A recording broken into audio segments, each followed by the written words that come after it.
Hello සියලු දෙනාටම සුබ දවසක්. අද අපි මේ එකතු වෙලා ඉන්නේ Mind Up YouTube channel එකත් එක්ක. අද මම ඔයාලත් එක්ක කතා කරන්න සූදානම් වෙන්නේ මානව සංවර්ධන දර්ශකයේ හෙවත් Human Development Index. එහෙම නැත්නම් HDI කියන තේමාව ඔස්සේ. ඇත්තටම මොකද්ද මේ මානව සංවර්ධන දර්ශකය කියන්නේ? රටක ජනතාවගේ ජීවන තත්ත්වය, අධ්‍යාපන මට්ටම සහ ආර්ථික සාර්ථකත්වය මනින දර්ශකයක්. මොකද්ද මේ Human Development Index කියන වචනේ? ඒ කියන්නේ එක රටක ජනතාවට දීර්ඝකාලීනව සෞඛ්‍ය සම්පන්න ලෙස ගැළපෙන ජීවිතයක් ගත කරන්න පුළුවන්ද කියන තත්ත්වය. ඒක අපි 0 ඉඳන් 1 දක්වා අගයකින් තමයි පෙන්වන්නේ.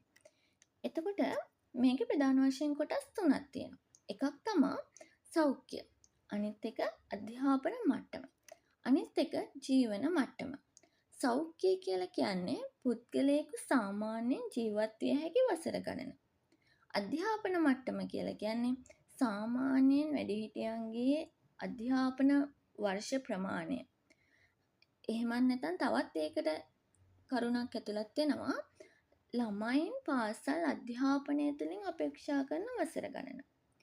එතකොට තුන්වෙනි එක තමයි ජීවන මට්ටම. ජීවන මට්ටම කියලා කියන්නේ පුද්ගලයෙකුගේ සම්පූර්ණ ආදායම.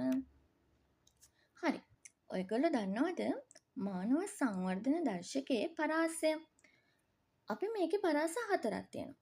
0.8 ඉඳන් 1 දක්වා අගයක් අපි ඉන්නවා නම් ඉතා උසස් මානව සංවර්ධනයක් අපි ගාව තියෙනවා. හැබැයි 0.7 ඉඳන් 0.799 දක්වා අපි ඉන්නවා නම් උසස් මානව සංවර්ධනයක් තමයි තියෙන්නේ.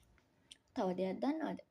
0.550 ඉඳන් 0.699 දක්වා නම් ඔයාලා ඉන්නේ මධ්‍යස්ථ මානව සංවර්ධනයක් තියෙන්නේ. අන්තිම ලෙවල් එක තමයි 0 ඉඳන් 0.549 අඩු මානව සංවර්ධනය. දැන් අපි බලමු ශ්‍රී ලංකාව ඉන්නේ කොයි විදිහේ තත්ත්වයකද? හොඳ තත්ත්වයකද නරක තත්ත්වයකද? ශ්‍රී ලංකාව හොඳ තත්ත්වයක ඉන්නේ. ඒක තමයි 2023-24 වාර්තාවට අනුව 0.78 බිඳුවක් තමයි ශ්‍රී ලංකාවට තියෙන තත්ත්වය. ශ්‍රී ලංකාවේ අගය. ඒ වගේම තව දෙයක් දකුණු ආසියාවේ ඉහළම මානව සංවර්ධන දර්ශකයක් තියෙන්නේ ශ්‍රී ලංකාවට කියන එක අමතක කරන්න එපා. ඇයි අපි මේ මානව සංවර්ධන දර්ශකය යොදාගන්නේ? මොකද්ද මේකේ වැදගත්කම? ඒක තමයි රටක ජනතාවගේ ජීවන තත්ත්වය අපිට තක්සේරු කරන්න පුළුවන්. ඒ වගේම අධ්‍යාපනය, සෞඛ්‍ය, ආර්ථික ප්‍රතිපත්ති සැලසුම් කරනවා නම් ඒකට තව මාර්ගෝපදේශයකුත් මේකට සපයන්න පුළුවන්. තව දෙයක් තමයි රටවල් අතර සංවර්ධනය සංසන්දනය කරන්න අපිට මේක යොදා ගන්න පුළුවන්. ඉතින් ඔය වගේ වැදගත්කම අපි මෙන්න මේ HDI වල තියෙනවා. හැබැයි මේක එක සීමාවන් තියෙනවා. ලිමිටේෂන්ස් තියෙනවා. මොනවද? ආදායම් අසමතුලිතතාවය කියන එක සලකා බලන්නේ නැහැ. අනිත් එක තමයි පරිසරය හා පාලනයේ ගුණාත්මක බව සලකා බලන්නෙත් නැහැ.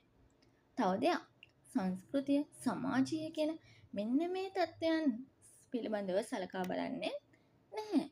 ඉතින් ඔන්න ඕකයි මානව සම්පත් දර්ශකයේ පිළිබඳව කතා කරන්නේ. තව දෙයක්, චූටි දෙයක්. මානව සංවර්ධන දර්ශකයේ දකුණු ආසියාවේ ඉහළම වටිනාකමක් අගයක් තියෙන ශ්‍රී ලංකාවට ඒ වගේම සංවිධානය තුළ ශ්‍රී ලංකාව, මාලදිවයින, ඉන්දියාව, භූතානය, බංගලාදේශය, නේපාලය, පාකිස්තානය, ඇෆ්ගනිස්තානය.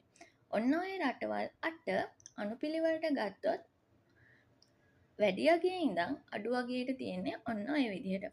එතකොට මට කියන්න වැඩිම HDI අගයක් තියෙන මොන රටේද? දකුණු ආසියාවේ. ශ්‍රී ලංකාවේ. අඩුම HDI අගයක් තියෙන මොන රටේද? ඇෆ්ගනිස්තානේ. ඉතින් අපි තවත් අලුත් තොරතුරකින් නැවත හමු වෙමු. එතකන් ඔයාලට සුබ දවසක්.